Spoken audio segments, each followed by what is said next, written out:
Hey babes, welcome back to my channel. I am Tatiana. If you are new, welcome. I just want to first say I missed y'all. I don't know why I feel like it's been like a long time, but yeah, I miss y'all.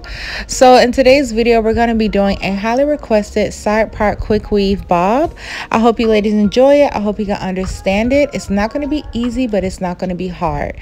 So what I'm doing right now is I am sectioning off my leave out where I'm going to be having my side part, and then we're going to go into creating our foundation, and I'm going to be going in and actually applying about 5 braids on my head. Depending on how thick your hair is, you're looking at possibly 5 to 10 if you have a lot of hair. If your hair is fine or finer than mine, you can possibly do, I would say, 2 to 5 braids. Honestly, it really depends on how fine your hair is. Going in with my Got To Be Ultra Glue styling gel, I'm going to be applying this around the perimeter of my head. I won't be applying it on the area where my edges are going to be laid at. I'm just going to be applying it on the larger side of the bob and then the nape area. I'm also now going to be going in with my Got To Be spray, and like I do on my other quick weave videos, you're going to spray a nice amount of that all over your braids, and then you're going to blow dry that because we still have to create our protective barrier.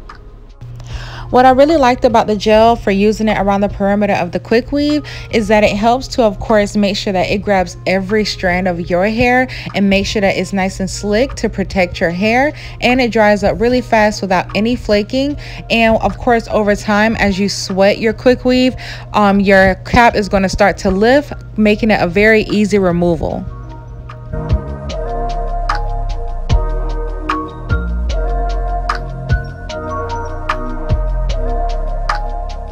Using 2 stocking caps to create a protective barrier for our quick weave, I'm going to first apply my first one, and I'm going to spray a generous amount of my Got To Be spray all over the cap. Just make sure that you're not spraying your leave out area or the area where you're going to be slicking your edges down.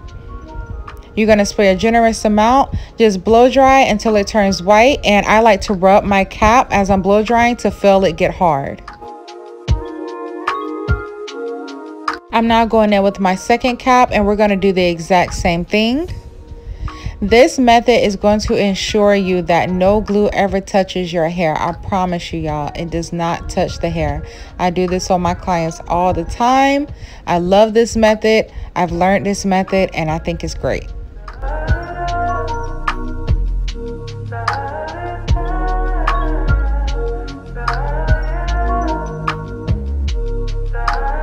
Going in with my shears, I'm going to be cutting off that second cap, just the perimeter of it. We're going to be using the last cap underneath as a guide as to where exactly to place our tracks at. Our cap should be see-through. Most stocking caps are, so you should be able to see your parts. That way it'll help you to know exactly where to lay your tracks at and where to lay your last tracks at. For my bobs, I like to use the Visso brand. This is not sponsored, by the way. This is just preference. I'm using 2 number 1s, full pack and a half a pack. And one is 10 inches, and then the half a pack and a full pack is 12 inches. I'm also going to be using 1 bundle from the Melanin Queen, and that's going to be in the 613. Visso didn't have a 12 inch, so that's why I went with Melanin Queen. It's okay, but I prefer Visso. Now just going with my hair glue, I'm going to be applying my tracks. I don't like to start my bobs at the nape. I like to start them higher up because it allows a better flow and better maintenance for you. Far as it being at the nape, for one, it flips easier and is so annoying, and sometimes it's really hard to really be able to, you know, get that bump again with your curling iron or your flat iron, and the piece is so short. So I believe the longer the hair is, of course, the more you're able to style it and, you know, maintain it. So I'm just applying my tracks literally ear to ear at the top, kind of starting like right at half the ear. And I'm just going to be going straight across. You're going to be going straight across until you literally can't anymore. So you're going to fill up the side that doesn't have as much hair quicker than the side that's going to be a lot fuller. So that's all I'm doing right now. I'm just bringing it straight across until we close up the shorter side, and then you'll have no choice but to just start going pretty much like up and down. Now, when I'm bringing my tracks to the shorter side, I'm not bringing it all the way to the part line. I'm kind of stopping just a little bit because I'm actually going to be placing a track to follow the way the part lies. And don't be afraid to lay your tracks close together. So remember when I said we'll be placing our tracks across until we can't no more? This last one right here is actually closing that off, and now we're going to start to form a C shape where most of the hair is going to be falling. So now we're just literally going to be following from the front all the way to the back where that last track was placed. That's what's going to help guide you to know when to stop placing your track. So this part you can do just like, you know, straight up and down, or you can continue to do a curve. I'm now going to be going up my 613 hair. This part is not optional if you're not using, you know, the 613 hair, but I wanted to make sure that I had enough blonde and like a nice amount of blonde, and you'll actually be able to see it better like far as, you know, the track placement. So we're literally closing that area up, just forming a nice C shape until we start to pretty much create like a straight line. And I wind up using just about the whole 613 pack. By the way, in the very back, I use half of 10-inch first, and then I use the whole 12-inch pack next. Now I'm going in with my 613 12 inches. And then I'll be finishing it off with the other half of my 10-inch. To ensure that I was going to have enough hair to be able to close off, I went ahead and used just about the whole pack of the 613 on this side, and then I was going to close it off with the rest of my 10-inch hair. Now that we're done creating the C shape, now I am just following where the part of my leave out is going to be at, and I'm just going straight up and down. Right here, I am freestyling. This part is optional if you're doing 613. I wanted to make sure that I had a nice amount of blonde showing, so I'm just kind of playing around with how much blonde I want to show. And now I'm going to be closing it off with some more of my 10-inch hair.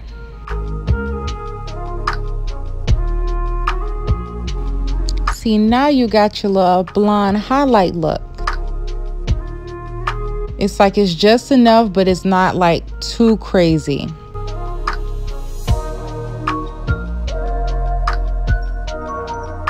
Now that we've closed off our bigger side, we're going to now close off the other side, and we're just going to follow the line of our part, and we're just going to place the tracks right on top. And I'm going to apply one more over there. And I'm just showing you guys how we're just kind of going together and closing off, and how we're joining it over to the other side.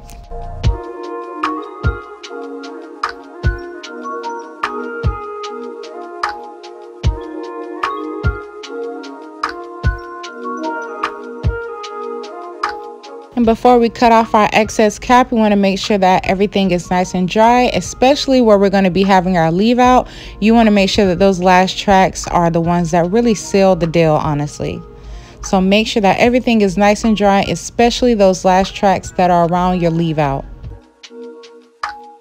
Going in with our shears, we're going to go ahead and cut off the excess cap all the way around, including the leave out area.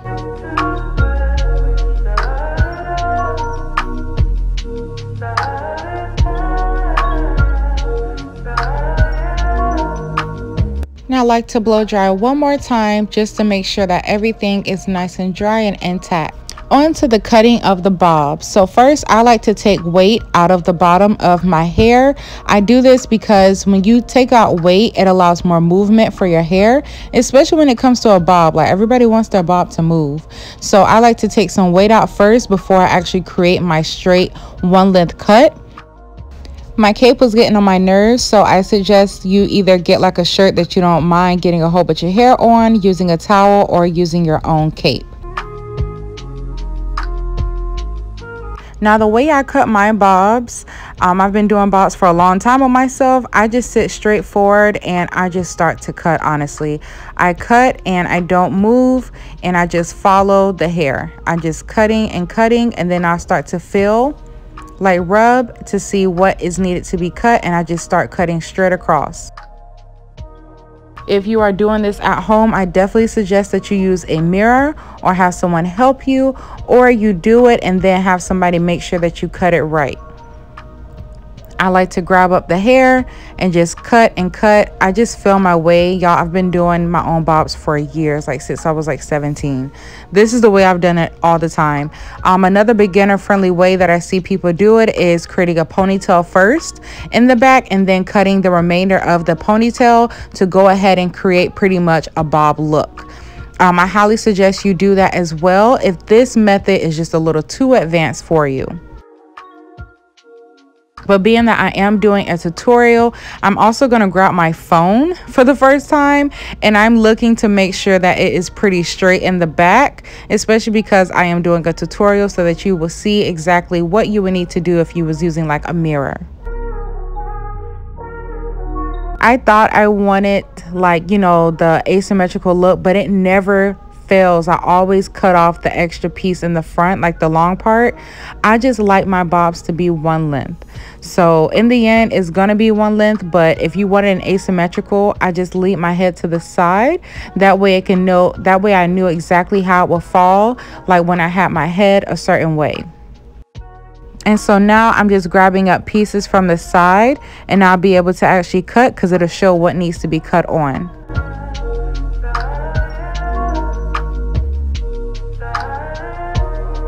So doing this, now I can see exactly what needs to be cut. When you lean your head to the side, whatever is longer on your neck, that's what you need to cut.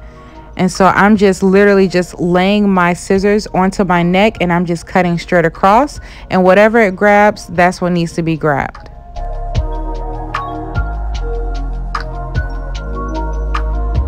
This is a very advanced way of doing a bob on yourself, so do not be discouraged if you're not able to do it like this. Like I said, do the ponytail method where you apply all of your hair to the back into a ponytail, and you'll cut off the remaining of the hair.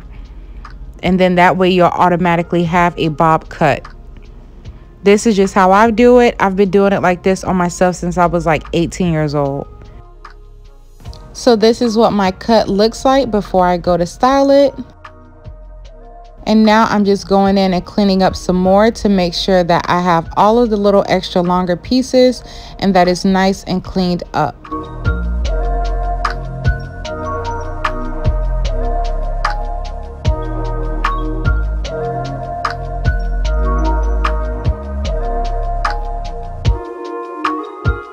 Remember to blow dry as much hair as possible before you go to styling, because all of that extra hair could be so annoying. As I'm going to style my sections, I am going to be using my Nairobi shear spritz, and I'm going to be cutting off any excess if need be, and I'm just going to be doing a light bevel to my hair, which is pretty much a light bump.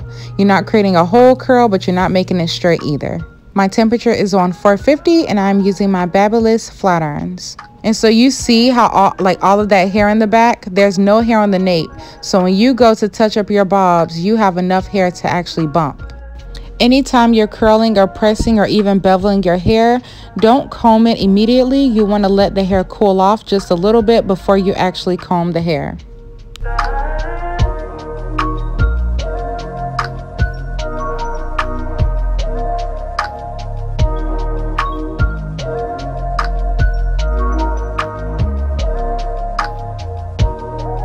Going in and taking out that little asymmetrical part, I am now all the way one length going straight across.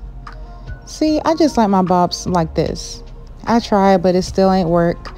What I'm doing now is just taking out some of that dark hair because I wanted more of my blonde pieces to show. If you are using just one color, of course you do not have to do this, but if you are doing something like this, like me, where you're using two colors and you want more of that color to show, don't be afraid to just do a light razor over the hair.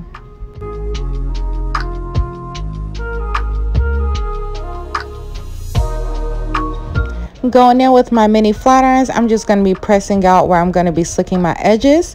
I'm just going to be mixing a little bit of my color spray with my Edge Boost Edge Control, and we're going to be slicking our edges and getting everything just right, nice and sleek. So I'm going to be using my rat tail comb, and I'm just going to be swooping and pressing, and I'm going to be using the tail end of that comb to actually guide the hair to tuck underneath behind the hair.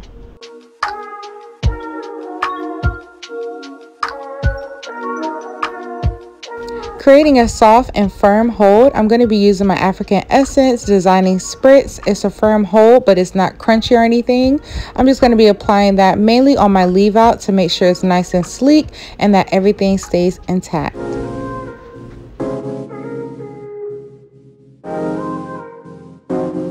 Okay, I had to do a slow-mo. Like, look at the bob, y'all. Look at the side. Rule number 1, when it comes to bobs, you have got to wear you some hoops. I know I'll be wearing hoops for everything, y'all, but I have so many different pair of hoops because hoops just make things pop. But they definitely make a style pop when you are wearing a short look, especially a bob. Like, you cannot go wrong with some gold or silver hoops. I'm going to be finishing it off with some pink oil sheen spray to give it some little shine. And there you have it, babes. You have a side part quick weave bob. It's super protective. I hope you ladies enjoyed this video. Be sure to give this video a like, comment, share, and subscribe if you haven't already. Don't be discouraged if you cannot do it the exact way that I do it, which is pretty advanced. If you can, then go for it, girl. If not, don't be discouraged. Just go ahead and do the other methods that I told you. Be sure to follow me on Instagram at _TatiTV, and I will see you babes in my next video.